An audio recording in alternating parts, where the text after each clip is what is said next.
Halo sahabat, salam jumpa, salam sehat. Marilah kita awali hari ini dengan doa yang didasarkan pada bacaan hari ini. Doa pagi. Benih yang tertabur di tanah subur ialah orang yang mendengarkan warta itu, memahaminya dan menghasilkan buah. Ada yang 100, 60, dan 30 ganda. Dalam nama Bapa dan Putra dan Roh Kudus. Amin. Bapa, Engkau mempunyai tuntutan bagi manusia. Tuntutan itu dijabarkan dalam perintah 10, diterapkan pada setiap bangsa dari segala zaman dan segala benua. Tuntutan itu tumbuh dan dibina lewat kesadaran hubungan makhluk dengan penciptanya dan terasa dalam hati nurani yang oleh perbuatan baik menjadi semakin peka. Sebaliknya dapat jadi bahwa yang sudah berabad-abad dibangun pada suatu bangsa sejak kecil pada seorang manusia dikaburkan sampai juga sengaja ditiadakan oleh orang sendiri, masyarakat atau negara. Hukum Sinai harus dimulai lagi dengan penegasan tandas oleh negara, oleh masyarakat, oleh keluarga, oleh setiap pribadi manusia.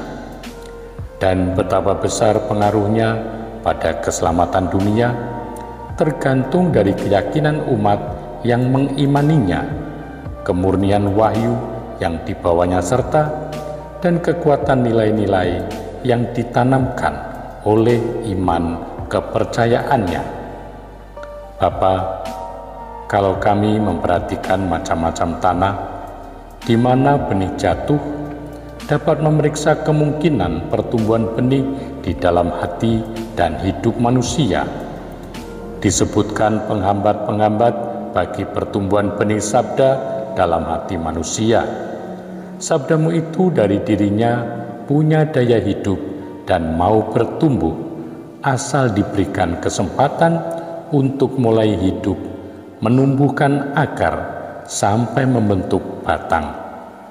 Tanpa keheningan, hidup dalam rekoleksi, di mana hati manusia dapat sekedar menempel pada hatimu, benih sabda juga tidak bisa melekat pada jiwa, bagaikan ditaburkan dalam angin. Hati manusia ada yang punya kemantapan yang membuat subur, tanah gemuk. Ada yang hanya berbatu-batu keras, tidak sungguh ingin akan hal-hal yang darimu. Tanpa bunga tanah yang cukup, benih sabda tidak bertumbuh akarnya, kering. Semak duri dapat juga memenuhi humus, tanah gemuk, karena lebih cepat tumbuhnya semak tanaman alam, maka benih sabda terpaksa kalah, sebab benih sabda membutuhkan pembersihan sekitar agar batang bisa tumbuh kuat.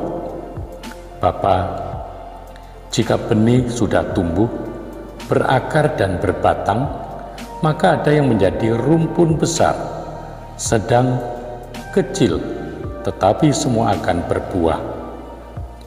Jangan ini hanya dinilai sebagai hasil usaha buah ketekunan manusia.